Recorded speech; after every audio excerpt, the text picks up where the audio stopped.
नमस्कार, मैं Avinash. India true crime के एक नए एपिसोड के साथ मैं जिस जगह पे मौजूद हूँ वो जगह है उत्तर प्रदेश का अंबेडकर नगर का एक चितौना बिशनपुर गांव है। और इस गांव में एक ऐसी वारदात होती है जिसको सुनने के बाद पूरा अंबेडकर नगर ही नहीं बल्कि पूरा उत्तर प्रदेश ही दहल गया। एक लड़की जो कि दलित परिवार से होती है, वो अपने परिवार से सुबह का नाश्ता बना करके खाना बना करके जब घर से निकलती है और आने के बाद जब वो रास्ते में जा रही होती है तो शाम तक वो घर ही नहीं पहुंचती है।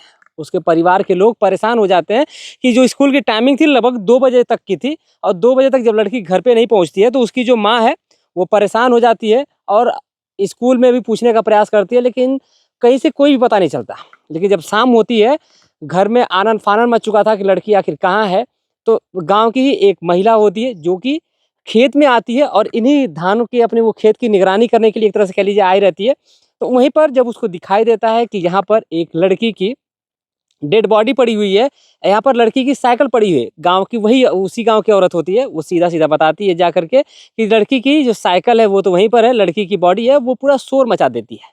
और जब पूरा शोर मचाती है तो फिर मामला संगीन हो जाता है। गाँव के सभी लोग दौड़ते भागते आनन फानन में पहुँच जाते हैं और पहुँचने के बाद ये वही जगह है जिस जगह पे वो सभी लोग आते हैं। लड़की बताया जा रहा है कि जैसा कि अब तक जांच में जो पता चला है कि जो लड़की है वो 7:30 बजे निकलती है, तो उससे पहले रात को वो बात करती है अपने प्रेमी से कि उसका दूर का रिश्तेदार होता है। दूर का रिश्तेदार मीन्स वो उसकी बड़ी पापा की लड़की का देवर होता है, यानी कि एक तरह से कह ले कि उसका वो जीजा होता है। और जीजा से ही वो अपने सनी कुमार से बातचीत करती है, रात में वीडियो कॉल पे बात करती है। और वीडियो कॉल पे बात करने के दौरान फिर उसके बाद व्हाट्सएप चैट भी होता है और मिलने का जो दिन है वो निर्धारित कर दिया जाता है 27 तारीख। 26 तारीख की रात को वो उससे बातचीत करती है और बातचीत करने के बाद 27 को उससे मिलने की डेट फिक्स कर ली जाती है।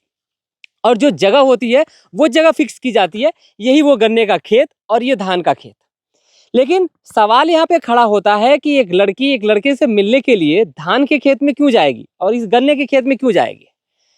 यहाँ पर मसले कई सारे खड़ा होते हैं कि क्या पुलिस की जो कार्रवाई है वो कहीं ना कहीं जो सनी कुमार को अरेस्ट किया गया वो गलत है, या तो फिर सनी कुमार सही है क्योंकि वो इलेक्ट्रॉनिक मीडिया के जरिए पुलिस के जो एसपी साहब हैं उन्होंने खुलासा कराया कि इसके जो बातें हुई है उस लड़की से हुई हैं।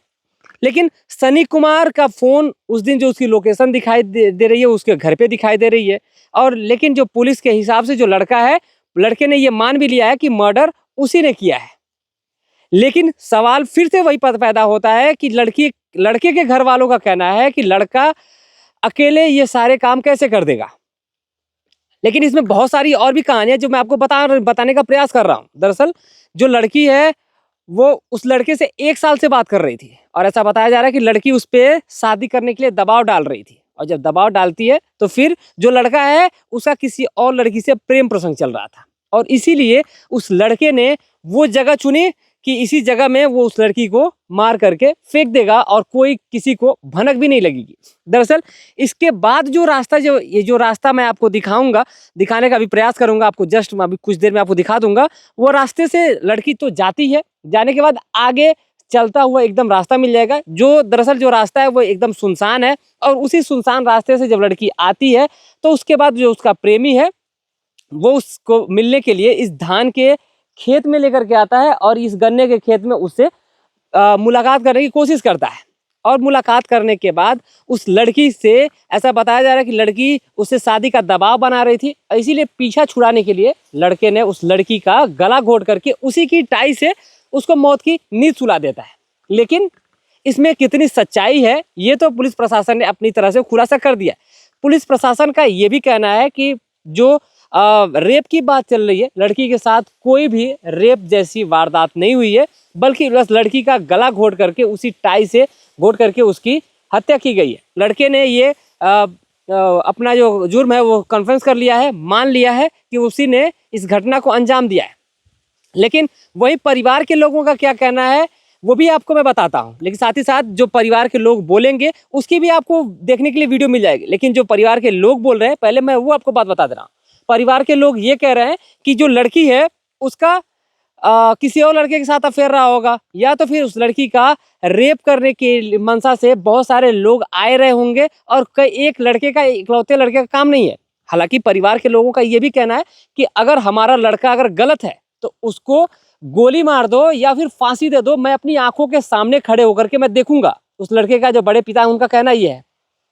लेकिन मसला यही है कि 19 तारीख की शाम को उसके लड़की के, यानी कि जो सृष्टि निगम है, उसके घर पे बगल में श्राद्ध होता है, और उसी श्राद्ध में जो सनी कुमार है वो आया रहता है, और आने के बाद 8 बजे तक वहाँ पे मौजूद रहता है। फिर खाना पीना खाने के बाद फिर वहाँ से वो चला जाता है। लेकिन ये जो मुलाकात है, ये जो बातें हैं, कब हुई थी या फिर कैसे हुई थी सनी कुमार की मुलाकात उस लड़की से, ये जानना बड़ा अहम है। लेकिन ये जानने के लिए हमें उस लड़की के परिवार में बातचीत करनी होगी, उस लड़के के परिवार में बातचीत करनी होगी कि आखिर जो सनी है उसकी मुलाकात कब उस लड़के से हुई थी।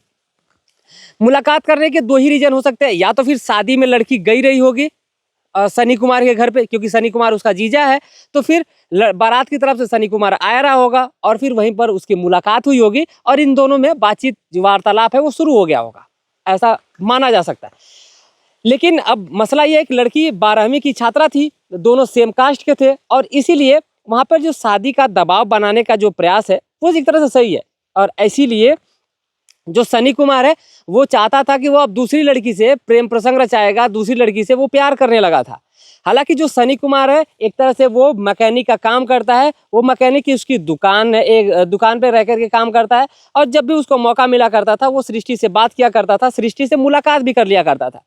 लेकिन सवाल फिर से वही खड़ा होता है कि जो ये क्राइम स्पॉट है जहाँ पे मैं अभी खड़ा हूँ, आपको मैं दिखाने का मैं प्रयास कर देता हूँ कि ये जो रास्ता आपको देख रहे हैं, ये जहाँ पे वो बाइक मेरी खड़ी है, और ये जो रास्ता है यही वो रास्ता है जो उसकी लड़की के गांव की तरफ से, ये जो गन्ने का खेत है, इस गन्ने के खेत को पार करते हुए उधर से जस्ट बगल में गांव है, और उसी गांव को पार करते हुए किनारे किनारे ये रास्ता आया हुआ है, और रास्ता से आकर के फिर यहीं से उस लड़की को अंदर लाया जाता है। अंदर लाने के बाद फिर जब लड़की है उस गन्ने के खेत से होते हुए साइड से होते हुए आती है, और आने के बाद दरअसल जैसे उस लड़की को जब अंदर लाया जाता है तो फिर ला करके अंदर उसका डेड बॉडी मिलती है। लेकिन डेड बॉडी मिलने से पहले आखिर जो बातें हैं वो जाननी हमको जरूरी है कि आखिर लड़की अपनी मर्जी से आती है या फिर उसको उठा करके जबरदस्ती लाया जाता है। क्योंकि जिस हिसाब से, जिस हालत में उसकी साइकिल मिलती है, उस हालत में तो यही लगता है कि उसकी जो साइकिल है उसको लड़की को उठा करके लाया गया था। लेकिन इसमें बहुत सारे अहम और भी सवाल जुड़ जाएंगे, लेकिन कई सारे इसमें तथ्य हैं कि क्या लड़की का जो रेप है वो इस धान के खेत में किया गया था या फिर गन्ने के खेत में। लेकिन जो उसकी बॉडी मिली है वो गन्ने के खेत के अंदर मिली है। वो क्राइम स्पॉट भी मैं आपको दिखा दूंगा। हालांकि जो रास्ते हैं वो यही रास्ते हैं जिस रास्ते से लड़की आई थी, और आने के बाद फिर यही देखिए आप सामने ये जो रास्ता दिखाई दे रहा है, यही रास्ता है जिस रास्ते से लड़की आती थी, और प्रतिदिन का ये उसका वही रास्ता था जिस रास्ते से वो आया करती थी और जाया करती थी। इस खेत में जाने के लिए और बहुत सारे रास्ते हैं इस गन्ने के खेत में, लेकिन सवाल यही है कि आखिर वो अपनी मर्जी से गई थी या फिर उसको जबरदस्ती लेकर के जाया गया था। अगर जबरदस्ती लेकर के जाया गया था तो फिर उस लड़की के साथ जोर जबरदस्ती करने वाले, रेप करने वाले वो दरिंदे क्या अभी आज़ाद घूम रहे हैं? या फिर अगर लड़की अगर अपनी मर्जी से जाती है तो फिर क्या सनी कुमार ने ही उस लड़की का मर्डर किया था, वही असली कातिल है? ये दोनों सवाल अपने आप में अहम है, लेकिन सबकी अपनी अपनी राय है, सबके अपने अपने सुझाव है। आप हमारे साथ जुड़े हैं अकबरपुर के ही अंदर, और ये जो चितौना बिशनपुरा गांव है उसी गांव के अंदर जो क्राइम स्पॉट है यही वो गन्ने का खेत है जहां पर उस लड़की का मर्डर होता है। और उस मर्डर के दौरान वो जो लड़की है वो शाम को उसकी बॉडी मिलती है, और पूरे गांव में जो माहौल है वो गमगीन हो जाता है। लड़की की माँ से भी हमने बात करने का प्रयास किया, लेकिन लड़की की माँ जब बात कर रही थी, क्योंकि उन्होंने बहुत सारी औरतों को, बहुत सारे मीडिया वालों को बातचीत की उनसे और अपने स्टेटमेंट दिए, लेकिन जब हम वहाँ पे पहुँचे तो उन्होंने ये कह करके टाल दिया कि वो बोलने की हालत में नहीं है। सवाल ये था कि क्या आप उस लड़के को, सनी कुमार को जानती थी?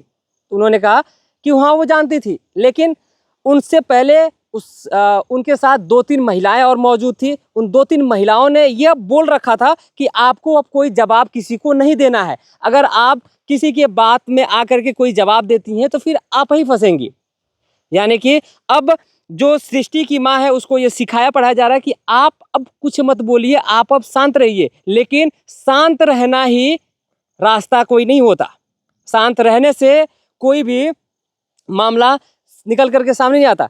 सृष्टि की माँ को वो हर एक हकीकत पता है, हर एक सच्चाई पता है, क्योंकि एक लड़की जब किसी भी गलत कदम पे चलती है या फिर किसी से बात करती है तो फिर कहीं ना कहीं लड़की की जो माँ है वो ये सारी चीज़ें ऑब्जर्व कर रही होती है, वो दिखा रही होती है, देख रही होती है कि उस लड़की के साथ क्या कुछ हो रहा है, क्या लड़की किसी से बात कर रही है, या फिर आमतौर पे बात करते हुए लड़कियां कभी कभी पकड़ी भी जाती हैं। लेकिन आखिर क्या लड़की की माँ जो थी वो अनजान थी इन सारी चीज़ों से? ये तमाम सवाल रह जाते हैं। लेकिन सवाल यही है कि जो अपराधी है, अगर सनी कुमार है तो वो जेल में ठीक है, उसको मतलब कड़ी से कड़ी सजा होनी चाहिए। लेकिन अगर सनी कुमार अगर एक तरह से कह लें कि निर्दोष है, बस उसका कसूर ये है कि उसने बस उस लड़की से प्रेम करा था, तो फिर प्रेम करने के दौरान फिर वो लड़का आखिर फ़ोन घर पे छोड़ के कहाँ था उस दिन?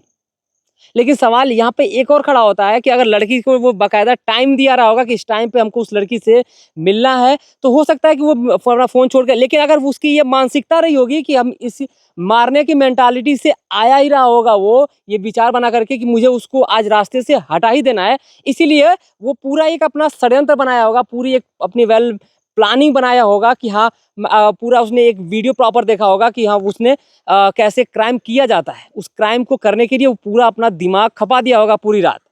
और शायद अगर उस लड़के का अगर फ़ोन चेक किया जाए तो शायद उसमें ये सारी चीज़ें पता चलेंगी कि उसने आखिर रात को कैसे-कैसे देखा था, क्योंकि उसने ये देखा रहा होगा कि अगर हम फ़ोन लेकर के जाएँगे तो फिर वहाँ पर हम पकड़े जाएँगे लोकेशन के हिसाब से। इसीलिए सनी कुमार ने अपना क्या फ़ोन घर पे छोड़ रखा था। हम उसके परिवार से बातचीत करने का प्रयास ज़रूर करेंगे कि सनी कुमार ने फ़ोन घर पे छोड़ा क्यों था? अगर वो फ़ोन घर पे छोड़ा था तो वो कहाँ था? तमाम बातें हैं और तमाम आपको सवालों के जवाब आपको अलग-अलग वीडियो में देखने के लिए मिल जाएंगे। जुड़े रहिए आप हमारे साथ भारत ट्रू क्राइम के साथ, और मिलते हैं तब तक के लिए। जय हिंद, जय भारत।